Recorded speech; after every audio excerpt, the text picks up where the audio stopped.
வணக்கம் நேர்களே.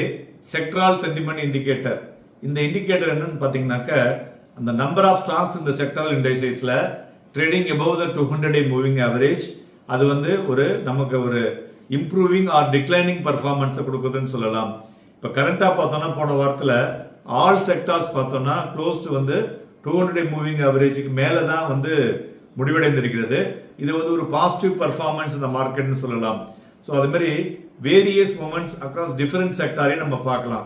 இப்போ பார்த்தோன்னா போன வாரத்தில் 200-day மூவிங் ஆவரேஜுக்கு மேலே நிஃப்டி எஃப்எம்சிஜி, நிஃப்டி ஐடி 20% மேலே இருந்தது. மறுபுறம் நிஃப்டி மீடியா 10% தான் இருந்தது. ஸோ இந்த மார்க்கெட் யூனிஃபார்மா புல்லிஷா அப்படின்னா இல்லைன்னு அர்த்தம்.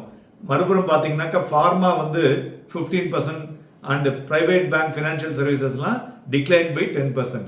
ஸோ இதை மாதிரி நம்ம செக்டாரை வைத்து நம்மளுடைய ரொட்டேஷன்ல ட்ரேட் பண்ணலாம்.